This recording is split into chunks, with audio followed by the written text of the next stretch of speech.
Ja sam Luka. Bolim od jedne rijetke bolesti koja se zove fenilketonurija. Bez obzira na moju bolest i poteškoće, živim kao i drugi moji vršnjaci. U mom životu pomažu mi roditelji, prijatelji i moj nogomet. Nijednoj bolesti ne smijemo dozvoliti da nam ukrade snove. Naš Luka ima rijetku bolest, ali za nas on je zdrav i može sve. Zagrlimo se za rijetke.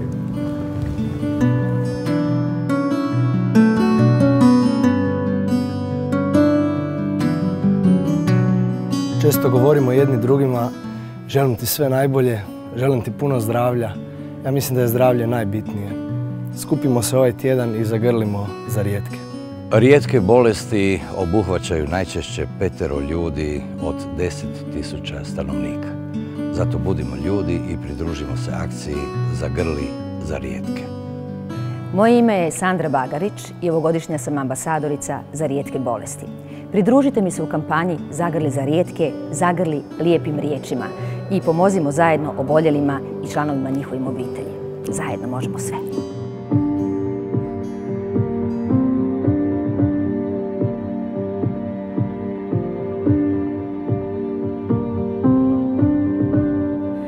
Hrvatski savez za rijetke bolesti ove godine pokrenuo niz aktivnosti povodom obilježavanja Međunarodnog dana rijetkih bolesti. Aktivnosti smo započeli još 16. veljače. Krenuli smo u suradnji sa Sinestar kinima i sa Vox agencijom. Zajedno s njima pokrenuli smo emitiranje videa o rijetkim bolestima, i to hrvatskog videa o rijetkim bolestima u gradovima diljem Hrvatske.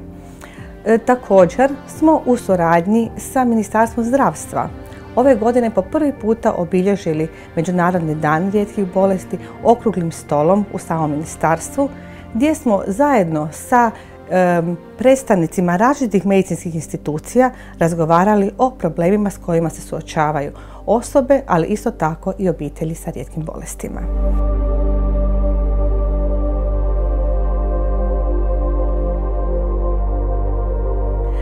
Isto tako, 25. veljače, znači u subotu, nastojali smo preko medija, znači preko 7. sile, senzibilizirati javnost, da i oni saznaju, znači kako dječica, kako osobe srednje dobi, tako i starije osobe, da saznaju o problemima s kojima se suočavaju osobe sa rijetkim bolestima.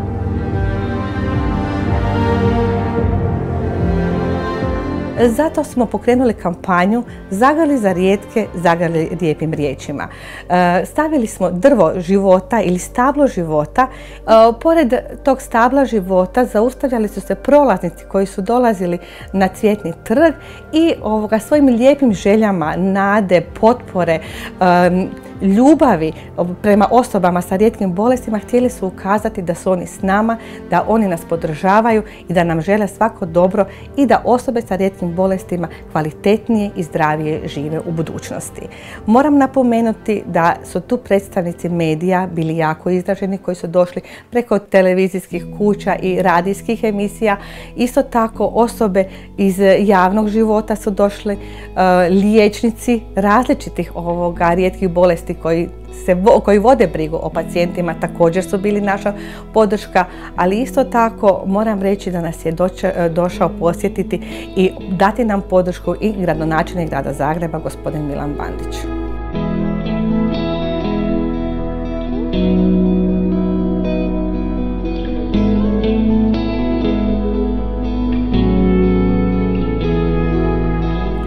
Međunarodni dan rijetkih bolesti obilježava se zadnji dan u mjesecu veljači. Ove godine je to 28. veljače. Na taj dan Hrvatski savez za rijetke bolesti odlučio je napraviti nešto potpuno drugačije.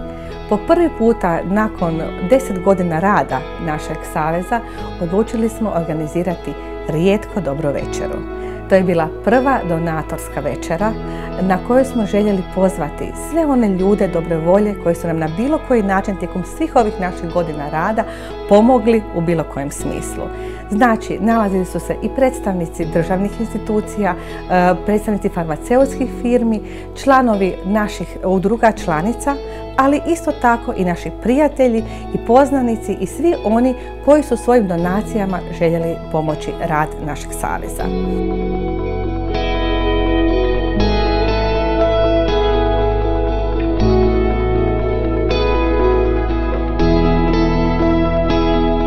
Jako nam je drago što su nam se na ovoj našoj rijetko dobroj večeri pridružili osobe iz važnih državnih institucija. Znači, kao predstavnik gospođe Kolinde Grabar-Kitarović, predsjednice Republike Hrvatske, bio je izaslanik saborski zastupnik gospodin Ivan Ćelić. Ispred Ministarstva zdravstva bio nam je prisutan gospodin ministar, profesor dr. Milan Kujundžić. Zatim s nama je bila i državna tajnica Ministarstva demografije, obitelji, mladih i socijalne politike, gospođa Marija Pletikosa. Ali također nezaobilazna osoba koja nam je bila ovdje gost, jako dragi gost, je bio gospodin gradonačelnik grada Zagreba, gospodin Milan Bandić.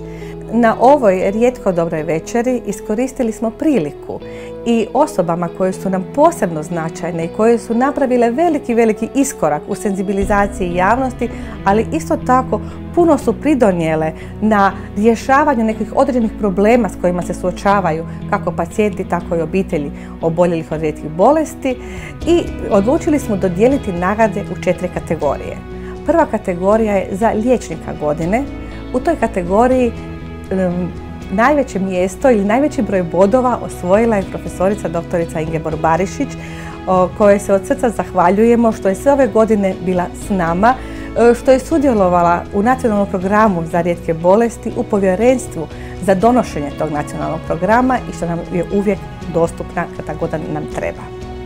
Zatim, sljedeću nagradu za medicinsku osobu, dobila je glavna sestra na klinici za pedijatriju Kliničkog bolničkog centra Zagreb u Zavodu za metabolizam, a to je gospođa Višnja Hrustić. To je sestra na koju su se mogli osloniti sve obitelji i sva ona mala dječica koja su tek tada na samom početku svog života kojima je dijagnosticirana neka rijetka bolest. Sljedeća nagrada dodijeljena je za volontera godine. Vjerovali ili ne, tu nagradu dobio je student 6. godine medicine. Možete li zamisliti da student 6. godine ima vremena, volje, energije i toliko entuzijazma voditi cijeli volonterski tim i brinuti se o oboljenima sa rijetkim bolestima. On je iznimna osoba i smatramo da će on u svojem budućem radu također biti tako dobar liječnik.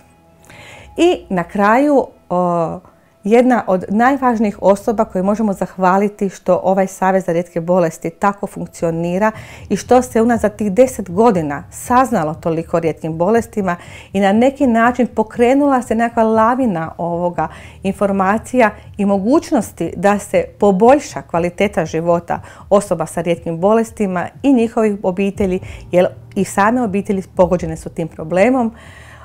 To nam je gospođa Vlasta Zmazek, moja bivša prethodnica, koja je svojim entuzijazmom, voljom, pristupom prema svima, kako prema obiteljima, kako prema osobama sa rijetkim bolestima, ali isto tako i prema predstavnicima državnih institucija, kročila je hrabro, visoko dignute glave i otvorila nam put i da se nalazimo sada na ovom mjestu gdje jesmo.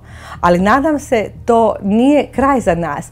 To je jedna stepenica više koju mi sada želimo pokrenuti dalje. Zahvaljujemo se svima ovima predstavnicima državnih institucija koji su ovdje s nama, svima predstavnicima farmaceutskih firmi koji su s nama, koji su nas do sada podržavali i nadamo se da će nas i oni dalje podržavati u nastojanjima da pomognemo ranoj dijagnostici, da omogućimo da se novi orfan lijekovi ili lijekovi siročad stave na listu HZZO-a, da su terapije za oboljele od rijetkih bolesti dostupnije, kvalitetnije, pravovremenije, da se ostvari taj multidisciplinarni pristup koji je apsolutno neophodan kod liječenja i kod provođenja bilo kojih terapijskih aktivnosti kod osoba sa rijetkim bolestima.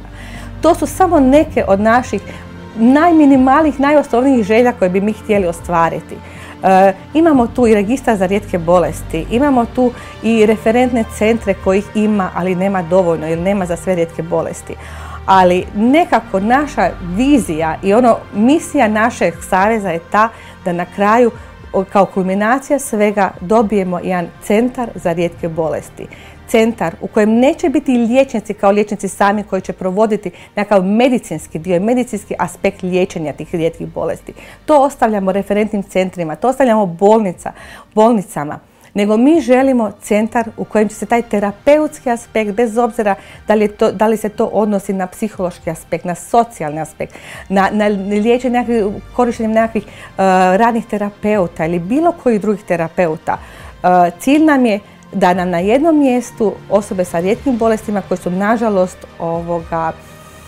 pokrivene sa različitim segmentima različitih bolesti na jednom mjestu mogu te sve bolesti liječiti.